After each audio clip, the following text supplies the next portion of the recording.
Hello and welcome back to GI Live. I'm Chris and this panel is a bit like our Avengers. It's a crossover with one of our other industry events, the Best Places to Work Awards. We ran Best Places last month and we did a few talk sessions on specific topics, and you can watch those on YouTube, please do. But we didn't go into a sort of broader topics, and we didn't talk about just generally what it means to be a great games employer.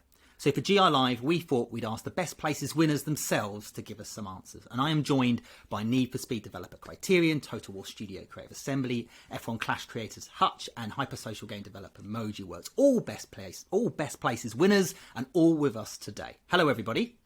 Hi. Hi. Hello. Hi. Well, let's begin with introductions. I like doing introductions, but rather than just say who you are and who you work for, can you also share one thing that you do for your employees that they love? I'm going to start with the person who's closest to me on my screen, which is Steve. Hi, I'm Steve Cuss. I'm head of studio operations for Criterion, and I guess that means that I'm responsible for how we operate, how we work, and something I do that people love. So maybe it's the quiz I organise, virtual quiz I organise every Wednesday, but I hope actually that it's the coaching I provide. I sometimes take a slot from our weekly meeting, because I think my experience is making games is really stressful, difficult a lot of the times, and I like to try and draw upon, psychology and best practice, just to give a perspective to allow people to bring their best presence to their work as best I can. So I hope it's that. Okay, brilliant. And next, Hannah.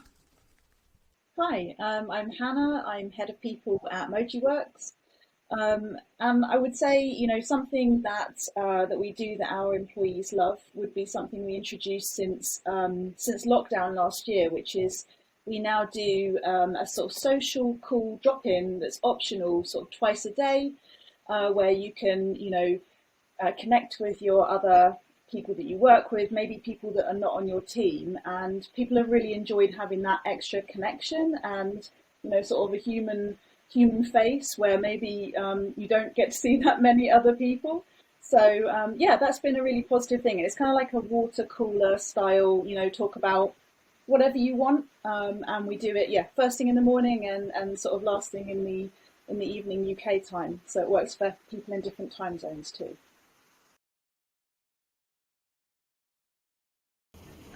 Yeah, hi, I'm Shaun Rutland, the lucky CEO of Hutch. We make racing games for mobile. What do we do that my team love? We've got what we call PPI, which is a personal project initiative, which means 10% of your time you're allowed to do what you want, as long as it enriches your life or your career. It doesn't have to be commercially focused, but it's something that you can use and spend to do something creative, learn something new, and we've actually benefited from it in terms of employee happiness, but also there's been some really wonderful ideas that have come through the pipeline with it as well. So. Oh, that's great. That's awesome. All right, and finally, David. Hi, I'm David Bowman. I'm the Studio Development Director at Creative Assembly. Well, let's see. One of the things that I personally do for the company that I think the employees really respond to is that I have my calendar open so they can see where open slots are, and they've been told repeatedly, and they take advantage of it, that they can book any open slots in my schedule and come talk to me about any topic that they need to. There's always a way for them to directly go to leadership of the company and be heard. And other leads do similar efforts. And it's part of our emphasizing to the employees are really the value of the company, that listening to the employees, truly hearing them, having accessibility is a core value of the organization. And employees really respond strongly to knowing, even if they don't use it, knowing that they can be heard. And we've got over 800 employees, it's hard for us to know all of them. So this gives them a channel when something important comes up, they can reach out directly to senior staff. Oh, wonderful! Wow, they're already tips there for anyone watching that wants to try and make their workplace a little bit better. There's some great things there, but I guess This is like I can't think of a broader question to ask for the best places winners. So I'm going to start with this one, which is, what do you think makes a good games company? I mean, not obviously, when I say good games company, I don't mean make great games, because you all do that, but I mean sort of make a good games company to work for. Should I pick on someone to start? Would that be the best? Shaun, do you want to go? Yeah, sure. I think for us, and it's been right from the very start, is really it's about trust and trust in our employees. When we started the business 10 years ago, we had a hybrid working where you work from home and in the office. And I remember someone saying, how do you trust that your employees work from home? And I'm like, well, how do you trust them if they work in the office? So for me, the base layer of everything we do is we trust them that they're human beings, that they want to work hard. We have things set up. If they break that trust, we work hard on letting them know. But also trust that they want to do what's best for the business. And giving them that trust, you also are able to be quite transparent about what's going on in the business, which then enables them to do the best thing for the business. So, for us, it's all about trust. Oh, great. Trust is obviously an important one. It came up quite a lot in the awards as well, and people definitely respond to that. Hannah, do you have anything to add to Shaun? Yeah, sure. I think for us it's about, how do you make the great games that you want to make? What do you need to do that? And I think for us it's about the team and having a really good team that's supportive of each other, and a culture that really sort of encourages, open communication and helping each other to sort of do the best work that we can. So, being supportive in lots of different ways, sort of in terms of like wellness, as well as providing, mentoring and support to be able to do the jobs that you need to do the best you can. So, yeah, I think that's probably it. Sort of the culture of the company is super important. Yeah, well, yeah, and I think that's true for everybody here, right? I mean, Steve, what about you? Yeah, I think it is about the relationship with the people. How we would say it at Criterion is that we believe people are talent and not resources, and deserve to be treated that way. You might have heard about resource management as a discipline. We don't think it's about that. We think it's about talent management, and that underpins all of our relationships with our people, I'd say. So it means, making the effort as leaders to create psychologically safe space, so that we're hearing what is working about how we're working and in our games, and what's not, so that we can improve and learn. It means matching accountability to agency, so people have roles that they can manage and excel in. It's about favouring deliberate recharge rather than trying to run at full speed all the time, and many other things as well. But at the heart of it, for us, it's that belief that people are talent. Because Criterion's been a bit of a journey, right? Because you've talked about this on stage at the Best Place to Work Awards. The studio's gone through quite a cultural shift in, I can't think of the time frame, 10, 15 years or something like that. So you really got to grips with what, very few companies, you don't hear many stories of a company that changes like that and now wins awards for what it does. Yeah, so it was in 2013, probably. It was around the time that turnaround happened, and we're leaders that have worked together, but I think we're coming together as a group for the first time. And it started from this idea of it should be fun to make fun. We make fun for a living, and we got to a point personally where we're pretty miserable a lot of the time, and that just didn't seem right. How could we be making fun for a living? So we just started kind of ripping up the rule book and doing things that would allow us to still make a great video game but have fun doing it. And we've codified that over the last 8-9 years now, and done a lot of listening, and a lot of talented people who've worked for Criterion have contributed to the thinking and the learning about how we work. So yeah, it certainly has been a journey, and continues to be. Yeah, that's the big thing. Well, I saw David was nodding his head quite enthusiastically there. So, Dave, what do you think makes a great games company to work for? Well, I think we've already brought out a whole bunch of the really good points that make good game companies. emphasizing our people. I mean, I'm gonna double down on that with everybody else to say that, you know, the people that we have, taking care of them, giving them the right tools, giving them the right context for the things that they do. You know, if you don't have transparency and honesty in your company, then the employees don't have the context that they need to make the right decisions. And you have to trust them. You have to trust the employees that are closest to the decision making, so you get the authority to go along with the responsibility. You bring decision making down to the people who are most affected by it, which are the individual employees making those decisions every day. And then you trust them. Trust is one of our core values. We have a value system that we try to live by, and when we fail to live by it, we call ourselves out on it. So I think there's also the humility of a company to know that we're not perfect. We're 34 years old as a company. That's a long history in the games industry, and yet we still don't get it right. We still make mistakes, and we acknowledge that. And so I think, you know, one of the things that makes the great game company is the great game teams, and the teams are the value. And so acknowledging their value and acknowledging when you make mistakes and improving every single time you make a game. You know, you get another chance to make that audience happy. Having that opportunity is a gift. So treasure it, make it fun, as you were saying earlier, Steve. You know, find the joy of making games, the fun of making games. Well, you've because Creative Assembly I mean, to be fair, all of you have, but Creative Assembly particularly, you're so big now, particularly in recent years. Have you found that hard to? Is that something you really have to be thinking about every time you add an extra 100 staff onto your account? Yeah, we've added more than 100 people during the lockdown. They've never been to the studios. They've never, you know. So how do you make sure that the culture gets felt and maintained?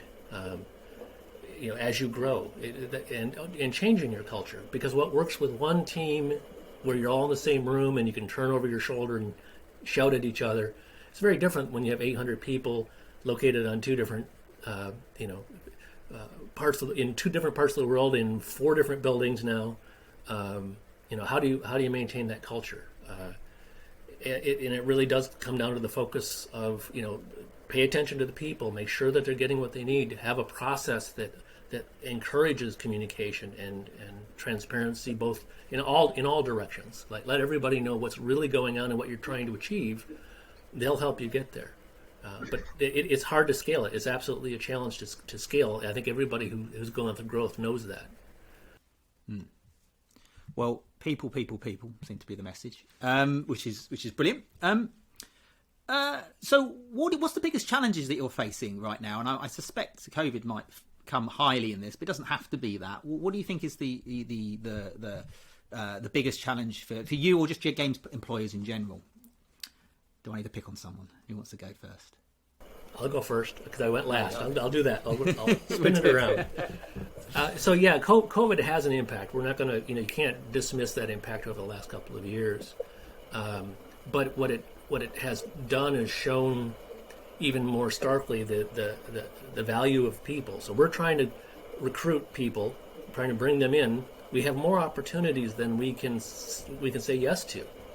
We're only limited by our ability to find the right people and organize and keep those people focused in a common direction, a unified direction.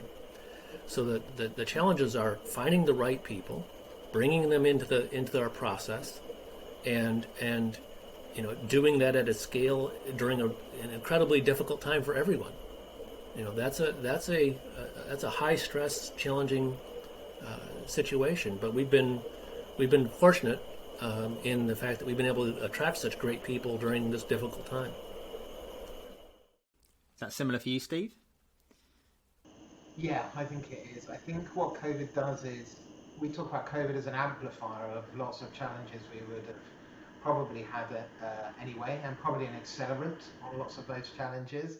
I think I just love game makers. I think game makers are just amazing people, and I think what we do is kind of incredible, and some of the most incredible work being done today. I don't think any other industry combines art and science and algorithmic thinkers and connective thinkers, creatives, and scientists in the way that we do. I think what we do is a phenomenal achievement as an industry, but it's hard. It's hard because the challenge changes constantly, which means that we're constantly having to learn.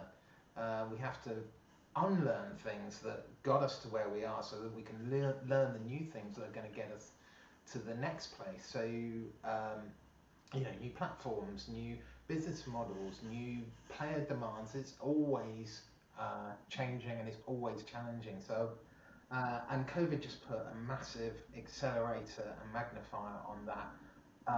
When for us, we were abruptly shifted to remote work, and we just had to learn how to do that really rapidly, and how to connect with each other and everything. But yeah, I would say that's the macro thing. How do you just keep learning as an organization to do this wonderful thing that is making video games for people? One of the challenges I find one of the things I always find is the reason why I'm in a job, I find, is that video games are so much on the forefront of everything that that there isn't actually anyone to learn from. It's not like we can just go to, see, how does that industry do it? Well, we're kind of not the same, and we're doing something quite different. So you sort of have to work it out as you go along, and that can be quite scary. Yeah. Well, Shaun, what about you? I mean, what do you... Yeah, no, I echo everyone else's thoughts here. I would argue, though, there is one industry that I'm quite impressed with at the moment, which are the vaccine makers and the NHS workers. They are doing a pretty incredible job right now. But, retaining and recruiting staff, that is, when I started in games, it was pretty exploitative. I felt very grateful to get a job in games.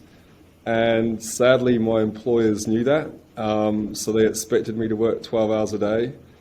What's amazing is, this is an employee market, and that has raised the bar. The four of us or the five of us are sat here talking about this because, we want to create a great place to work because it feels good. Having happy employees means that there are happier people in society doing better things. The bar is getting raised every year. I kind of get anxious when this award comes about because I'm like, what haven't I done this year to keep pushing along? And that's a good thing. And that's, I'm grateful for you, Chris, for introducing the award because it is a great measurement. We take it very seriously. And that creates better working conditions. And remember, the industry has been constantly tarnished with, violence or free-to-play models, etc. And then interestingly, now working conditions of employees in games is a massive press subject. And it's rightly so, which is, it's gone from an industry I'm so passionate about, and the people that work in it are so incredible, but actually they deserve to work in a great work environment because they'll make better games for it. So, so I think that's one of the biggest challenges for employers, is to keep up with the arms race, not just in making better games, but actually in a work environment as well. It's the one thing that I will say about doing these awards is that, because I'm obviously in the press and I write some of those stories that you're talking about, and it just fills you with, I love this industry, and when I hear those stories, I'm like, please, I'm very privileged, so I don't experience some of the things that I'm writing about, and I'm just like, please tell me it's not the truth everywhere. And then I do these awards, and I'm like, oh, thank goodness. Yeah. It is, and because the thing is, if I moved like the barrier to entry, the sort of the bar to win by 1%, we'd have like 40 winners. It is that tight. They are excellent companies that don't win as well as the ones that do win, and it's reassuring that it isn't the case everywhere. And you can see every year, like I can see all these things, and people are putting in what they're introducing in the next year in their entries. I'm like, whoa. Well, you might. I'm not going to give you a point this year for that, but next year that's great. But it's really good to see that. Yeah, Shaun. Oh, and so Hannah, last but definitely not least in this question, what do you think are the biggest challenges, if there are any left for you to? Yeah, I mean, I'd agree with pretty much everything that you've all just said, and it definitely matches up with what we've seen at Mojiworks. So, I think, for instance, hiring during times where you're having to do that in a different way than before. So, you can't kind of rely on those same techniques where you're bringing people into the office and you're seeing, how they kind of, interact with other people in that way, and looking at things like doing the hiring in a way where you're still able to get great people to align, with the same sort of aims, so that you can form great teams, I think is something that's definitely been an interesting challenge, and it has been interesting to see. There are a lot of great people out there still, so that's reassuring. But I would say that's probably one of the biggest things for us that's been a newer change over the last year. And again, the thing about keeping the culture of the company right up there, and when you're bringing people in, making sure that they're really integrated well and feel part of everything is super important too. How do you? Because I guess this is you've all had to do that sort of. You've had to go remote working as a result of the pandemic. I know, Shaun, I think you said 10% of the team are back at Hutch. I know that's. I know from the awards there's some people still entirely remote, and there's some people that sort of come back to the office. But that for me is quite a unique challenge, because I work for a remote. GamesIndustry.biz is a remote team. We all work remotely, but actually the company we work for does have an office, and Eurogamer and all our sister titles are all working together. And we can sometimes feel a little left out, because they might do an AGM and they don't stream it online, so we have to go down. And if you can't go down, you basically miss the team meetings, and you get that sort of that challenge when you go sort of, some people working from home, is to try and keep that culture and that cohesion across all these different locations. I know that can be hard. So I've realised I might have set the question up a little bit too difficult, but how do you think you're going to handle that? If you might already be doing it, but that part remote, part working in the office sort of experience. Do you want me to go? Go on, Shaun. Yeah. Well, for us, again, it goes back to trust, and really trying to work with the really challenging world that our employees are living in at the moment. And like when it came down to, when people went to homeschool, that was extraordinarily stressful for our staff, and stressful for their family lives, but also stressful for them feeling like they're contributing to work. So for us, it's really about being human and approaching these problems with a human touch, as opposed to a contractual legal touch. I kind of echoed the points that David was talking about being accessible. So I'm a real extrovert. Like, if I think about my job, it's like 95% talking, the other 5% doing emails. And I really miss the kitchen, because I'd stroll into the kitchen and some poor soul would run into me, and I'd talk to them for like 10 minutes, but I'd find out some crazy thing is broken.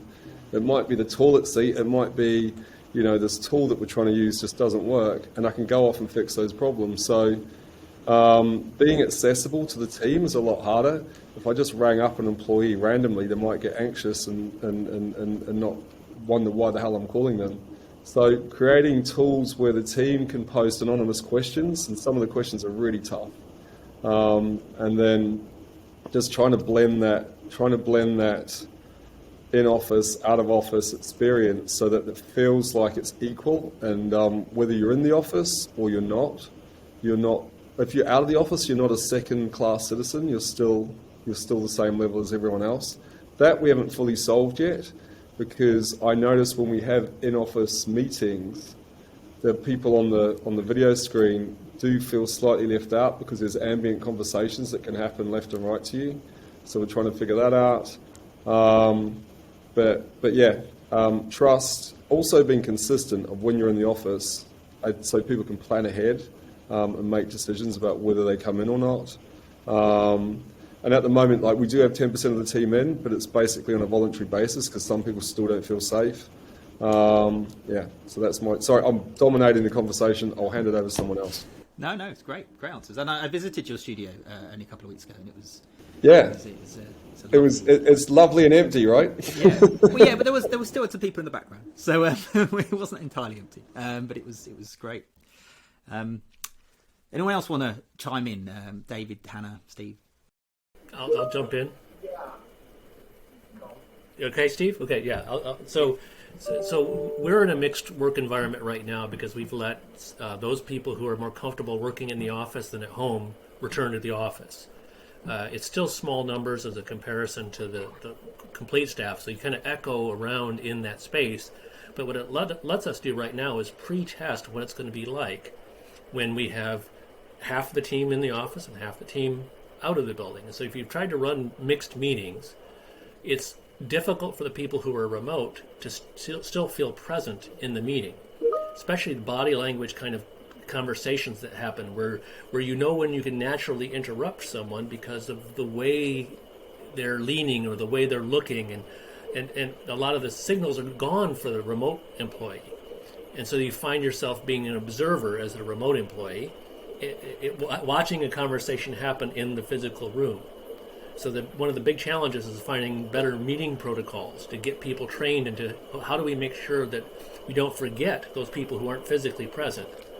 And part of that is setting up screens within the workspace, within the meeting rooms, that you have a reminder of the presence of the other people there in the right line of sight. And the arrangement of the meeting rooms to give a seat at the table, the virtual table, setting that up. We're practicing all of that right now, and we don't have it right yet. We're learning that we don't have it right yet so that we can, when we go more fully back to the office, we'll have a better integration approach. And we're running that test right now. And we're going to be experimenting, and we were experimenting actually before lockdown, on how to integrate remote work, because we think, to Shaun's point about trust, remote work is a sign of trust, and we should be doing that. We should find the way to integrate it effectively and keep our employees as flexible as possible. And we're going to continue to explore that even after the lockdown to try to find out what the right balance is for that flexibility. Oh, wow. It'll be interesting to see the results of your experiment. I think we all would. If you want to publish them at any point, we'll print them. Hannah, Steve, do you have anything else to add in terms of remote? I would echo those challenges of trying to create equity between on-site and off-site talent. But I think I was talking earlier about the challenge of always having to learn. And I feel that way about the office space now as well. So we're fortunate to be an electronic arts studio, and we have a really nice office which we're only partially using at the moment. We have started the design process for how we use it in the future. And I think what I'm seeing is what we've learned is that home and office have got different strengths. Like home seems to be the place for that concentrated, I've got full autonomy over, my sound and temperature and everything about my workspace, whereas the office is probably the best place for the collaborative work we want to do as teams. So how do we orchestrate that so we're together on site as teams and working from home as teams as well? And I think when I look back to before COVID, we would work in the office as our default, and then when we had something really important to do, we'd have an off-site and we'd go to another space that wasn't our office to solve some particular problem at an off-site. And I think that might be flipped now. I think having an on-site might be the equivalent of what having an off-site was before COVID, that special place you go to have a better experience. So that's what we're thinking about. How can we make the office this special place that when you do go there to have a collaborative experience, it is awesome for that type of work. Yeah, I was going to say that's kind of similar to what we're thinking, Steve. So we've actually sort of made the decision to move to a distributed way of working now. So we've got an office, a nice office that we're not using, and partly because we've been sort of having these thoughts about, if you have some people who are working from home, wherever that might be, and now that's for us, we're also hiring outside the UK, so that includes people in different time zones.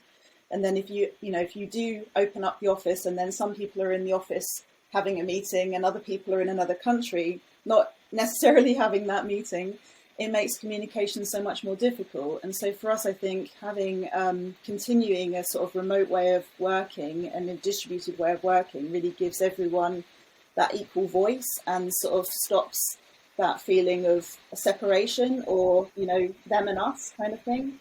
So, but coming back to what Steve was saying, we're also looking at things like, well, we've got the office, right, at the moment. Do we use that for things like having people together, say on a quarter, or bringing people together and spending a bit of time with their team when we are all in person, and then for the rest of the time you're not having to sort of work in a part office, part home way. So that's kind of where we're at. Obviously, travel restrictions and so on make that difficult at the moment, but it's definitely something we're thinking about into next year. Well, it's interesting, Hannah, because the games that you sort of Mojiworks is famous for is that sort of social thing, right? It's that online connective thing. And I actually spoke to someone just before this about they make games primarily for streaming for cloud, and of course they're developing games now using the cloud because they're all working distributed. And they kind of said we feel like we're sort of doing what we're creating, and it sort of works together. I guess I don't know if that's a benefit or not, but I guess there's a sort of company that makes games designed to connect people together over distances, then there's a I think there's a link. I mean, we've always kind of wanted, our games have a very wide global reach, and so it'd be nice if we had that within our own company. And I think previously it was something that we couldn't really do because of having to relocate people into the UK, and now we are working in a distributed way. We can actually do that a lot more freely, which is fantastic. So, yeah. Well, I'm going to head towards the end of the conversation. There's a couple of quick questions I wanted to wrap up with. One is whether or not there's an initiative you've done recently, and Hannah, you actually launched with one, so I don't know if you've got another one, but an initiative that you've sort of introduced recently that has impressed your team. And Hannah, actually, do you have another one? Yeah, I have. So I think for us, actually, 2020, one of the biggest things that it really drew our attention to was people's mental health and what was going on with everybody. And we definitely spent a lot of time focusing on how we could actively support that in a really useful way and in a way that people could access. And so I guess probably, we did that in a multitude of different ways, and so iterating and trying to find something that works. And then about 7 months ago, we came across a company called Spill, who offer, access to mental health support in a variety of different ways to all of your employees within Slack, which is fantastic. And it means that they have qualified therapists that people can book themselves either an individual call with or a series of calls, or you can do it by, you could do video, you can do voice call, you can text someone and get like, I think it's called Ask the Therapist. And it's great because it means that you're putting those resources in the hands of everybody so they can access them how and when they want to, and in a way where you're offering them support without necessarily getting in everybody's business, So that was one of the ways. And I think another way was we also looked at and we've continued this from 2020, having like a weekly well-being drop-in that we do, on a Wednesday, and it's optional, right? So if you want to come along and talk about whatever it is that you want to talk about, you're more than welcome. And if you'd rather not, then that's absolutely fine. But I think those were two things that really, I think, made a bit of a difference to the team and what they could access. So, yeah. That's brilliant. Those are really great. I mean, we did do a panel actually during the Best Places to Work Awards on sort of health and wellbeing initiatives, and that's new. So if you want some even more, do check out that panel. It's still on YouTube. But we should have had you on there, Hannah. What about you, Steve? Was there anything Criterion have done recently that's impressed staff? I think maybe slightly cheat on this. So it's something that's come directly from the team. Actually, the credit largely belongs to Alexia, one of our producers, who came up with the idea and drove the implementation of something that's called Big Ups at Criterion. So it's a fairly simple way each week for using a web portal that one of the engineers built for peer recognition, for team members to just big one another up. Because one of the challenges of being remote is that we've lost that connection and that kind of buzz that we used to have from, just saying, hey, that's nice work, or I really like what you did there, I really appreciate you helping me with this, I appreciate you solving that difficult problem, I really like that bit of creative work you did. And just that system, it just then goes out in an email and Slack post to the whole team. I think that type of peer recognition is certainly when I've had it in my career, that's like the most valuable type of recognition there is that comes from your peers. So yeah, credit to Alexia for introducing that, and I think that's been a good thing for the team recently. Great. Oh, that's a good one for people to take away as well. And I'm working my way backwards and forwards. David, I think you were next in line. What have you got one to add? Yeah, with two quick ones. One of the big challenges you have in this environment is the number of meetings that you have, right? Because you have to formalize the meetings. So we don't get the kitchen, as Shaun was mentioning. The kitchen occurrence doesn't happen. So you have to schedule your interactions with other people. Lots and lots of meetings, and we found that the meeting proliferation was becoming a stress in and of itself. So we introduced a focus week for the entire company where we canceled all of the regularly scheduled meetings, and the teams focused entirely on their workload. Like, here's the stuff that we know that is the work that has to get done. We know what needs to be done. Let us do it. And so we let them focus for an entire week on their priorities, their number one needs, rather than more of the organizational needs, the meeting needs. Now, for some people, especially leads, that meant there was a whole bunch more meetings the following week. But for the average person who's working on the line of I'm developing and I'm producing content for the experience, it was a great release of stress. Now, they weren't being distracted. During the week, the leads themselves, who were normally conducting meetings, felt like they got a whole bunch of work done that they didn't get to when they're running their meetings. So it was a really big win for that week. And we're still evaluating now, how do we roll it out on a more regular basis? How do we make that happen for individual teams, for as an example, so that the team has that as a tool within their repertoire. But we found it to be very positive for the focus and mental health of the people who are working. They rated it very highly.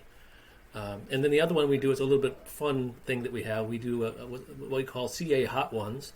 Every few weeks, we interview two of our employees and they self-nominate, but then the employees all sort of vote on who comes in. You eat progressively spicier hot sauces on your choice of food while being interviewed about how did you come to the company? What is your role? So it's a chance for those people, because we've added hundreds of people now who haven't met the rest of the company. This is a chance to go in depth with two people, introduce them to the whole company, and the employees themselves put the questions forward. So I take the list of questions from the employees and ask those into these two sessions. It's been a lot of fun to do, and the employees are getting a chance to see people in a different environment. So I really recommend reaching out in a different way to get to know the employees, and that's just our example of how to do it. I love that. Many years ago, I used to work on a magazine called MCV, and we had an idea for a feature where we would interview games executives over a pizza, and it was just the two of us, and each question would be like a serious question about the games industry, and then ask them if they liked anchovies, and it was a joke, but it sounds to me like actually it might have been a fun thing to do. That's great stuff, and I'm for one, frankly, could do with all my meetings disappearing off my calendar, particularly now that the world's opened up a little bit in the UK, so we can sort of go places now. I actually find I can't go places because I've still got a dozen Zoom meetings, but we're just having to work on that over time. And Shaun, is there anything that you've done recently that's... Yeah, actually, Hannah's stolen my thunder on that. So we introduced... no, I think it's great that she's done it, by the way. We've introduced a service called Sanctus, which is mental health coaching. You can talk about your life. You can actually talk about work. How do I get a pay rise? You can talk about all sorts of stuff. Highly confidential. Really proud to sort of introduce it to the business. I've used it myself in order to show the team there's no stigma around it. This is pre-COVID as well, so this is when people could see people walking into the room. So it was really important that I stood up and showed there's no shame in trying to work on your mental health, and like you do with your fitness. So another thing I'll add, because Hannah stole the thunder, is we gave employee ownership. So we took a huge proportion of the company and gave it to the team. and we exited the business in December, and the team did really well from it. So I felt great about the exit, but I also felt really great about changing the lives, the financial parts of lives of the rest of my team. So it was a really proud moment for us, and I think it's the future of how businesses and wealth creation should be done. Even if you are a publicly listed business, I know that a lot of people do share options and things like that. So I think it's not about the money; it's the feeling and sense of belonging and being able to add value. And I think it is creating a really interesting environment for employees and for employers. So yeah, Brilliant. Well, I'm going to wrap things up. I'm going to ask one question, and it's a quick one. If you've got quick answers, then please do, before we say to end. And it's just like, you've given us loads of great tips and ideas already, and I'm sure lots of people watching this are going to take them away and steal them all, and make it even harder to win next year. But if you can share us with one tip that has helped make the lives of your employees better, if each one of you can do that. Shall we go? I'll go back around again. So Shaun, do you want to give us, do you have a tip? So what was the question, sorry? One tip that can make the lives of your employees, that you know, that's helped make the lives of your employees better, that other studios could take away also. I thought we've asked this question, haven't we? Well, sort of did. You sort of just did when it comes to the things that have impressed your studio. Can we start with someone else so I can think about that? Okay, who wants to go first? David? We do a weekly broadcast. Gareth, who is the head of our company, organizes, or runs it. Our corporate communications director, Lucy, organizes it, and it's a all hands regular meeting for an hour, which you can submit anonymous questions, you can submit named questions, and there's a topic every week where we just give everybody in the company the context. Like, here's something we're doing as an organization that you might be on the Warhammer team, and so you're not learning about what our console team is doing. Well, here's a presentation on the console team, and if you're if you don't have access to the business meetings that we're in, here's some context for what the company's strategic goals are. It's a open channel of communication outward to the entire studio, and when you scale upward, those opportunities are rare. The company dedicates an hour a week to this, and it's recorded so people can time shift it and view it when they want to. But the questions are invaluable. The ability to have your team ask you questions about anything that concerns them is it's just an invaluable thing to do. Yeah, and Gareth was actually the winner of the 2020 Best Place to Work Awards Best Boss Award, and we did interview him, and I think he talked about that in his interview, which again is on YouTube, but it's from last year's event, so you might have to scale back a little bit. Steve, do you have a tip?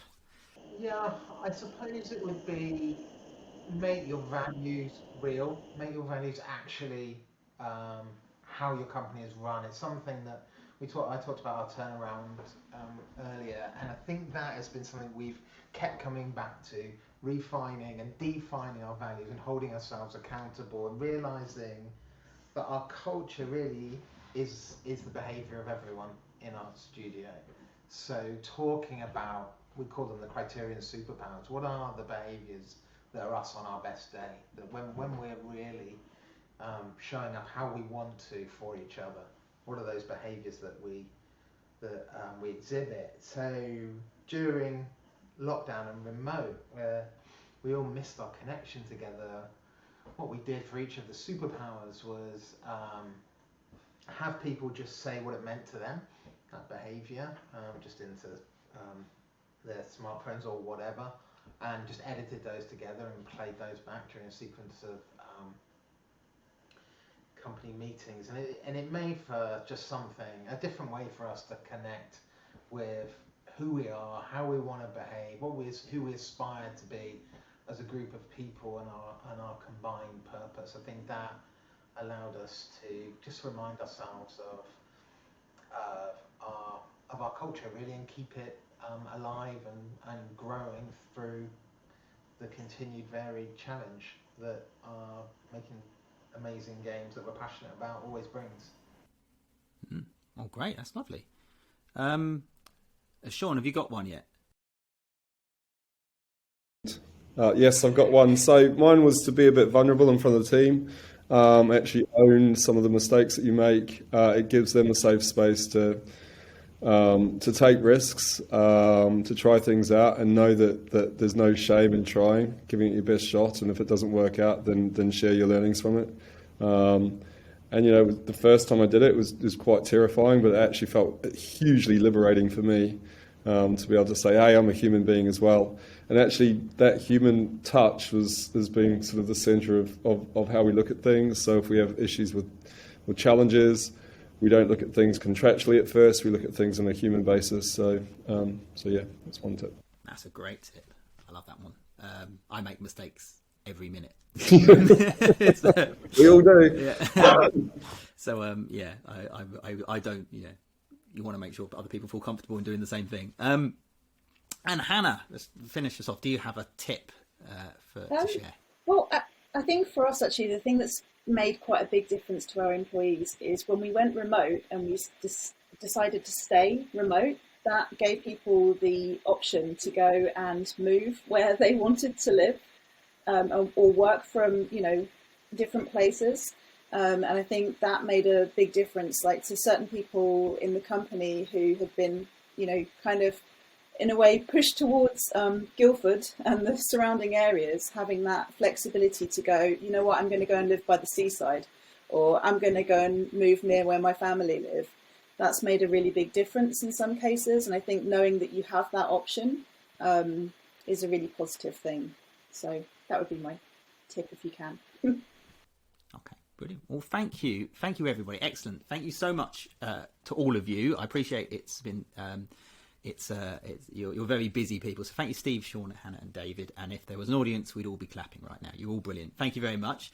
That is the end of GI Live. You can rewatch all the sessions that you've seen right now on our YouTube channel. Our next show, as in next event, is at the end of the month. It's actually a student show called GI Academy Live.